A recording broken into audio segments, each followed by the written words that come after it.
My sister demands that I postpone my wedding because it would overshadow hers. She goes berserk when I refuse, and she has to cancel because she has no groom anymore. And it means a lot to me to have it the way I've always imagined. I also pointed out that our cultural backgrounds are different, and both weddings will be special in their own ways. Additionally, postponing my wedding would be a huge inconvenience and financial burden for us, given the extensive preparations and bookings already in place. Our wedding dates are 3 weeks apart. We have separate guest lists, but there is some overlap with close family and mutual friends. My mother is siding with Sarah and believes I should change my wedding to a fully Christian ceremony or at least incorporate significant Christian elements. My father, on the other hand, supports my decision and believes that both of us should have the weddings we want. Sarah was very upset and accused me of being selfish and not caring about her feelings. She thinks I'm prioritizing my wedding over our family's well-being. My mother has started going overboard, constantly criticizing my decision and even threatening not to attend my wedding unless I change it to a Christian ceremony. She's been calling extended family members to persuade them to side with Sarah and boycott my wedding if I don't comply. Now, I'm feeling torn. I don't want to hurt my sister or cause any family rift, but I also don't want to sacrifice my dream wedding.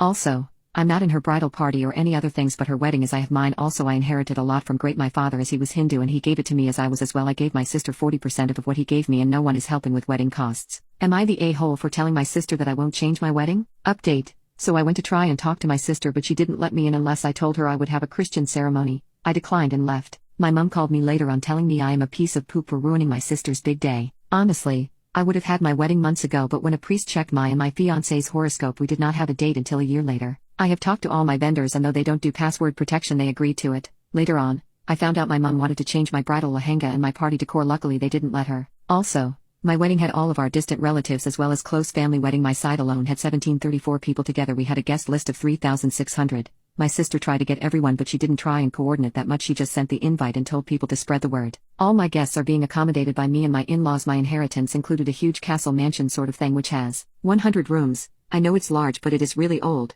and the rest have been booked into resorts by me and my in-laws. Update 2. After all the drama with my sister and mother, I decided to go to the bridal shop to make some changes to my wedding attire. Initially, I had booked a white lehenga due to pressure from my mom, but I wanted to change it to a traditional red one. I went to the shop with my future mother-in-law and sister-in-law to make the changes. While we were at the shop, my mother and sister showed up unexpectedly. My mother started creating a scene, calling me ungrateful and disrespectful for changing the lehenga color. Sarah, seeing the red lehenga, lost her temper. She tried to persuade the shop assistant to switch it back to the white one, but when that didn't work, she completely lost control. A few days later, Sarah went back to the shop alone and demanded they change my red lehenga to white. When the shop assistant refused, Sarah went berserk. She grabbed a bottle of dye and started spilling it over all the lehengas in the shop, screaming that if she couldn't have her way, no one else would. The shop staff called the police, and when they arrived, Sarah threatened them, saying she would make sure they regretted arresting her. Sarah was taken into custody for property damage and threatening a police officer. Her boyfriend then contacted me, demanding that I pay for her bail and give up my wedding, saying that all this happened because of me. I refused, standing my ground that I shouldn't have to sacrifice my plans or finances for her irrational behavior.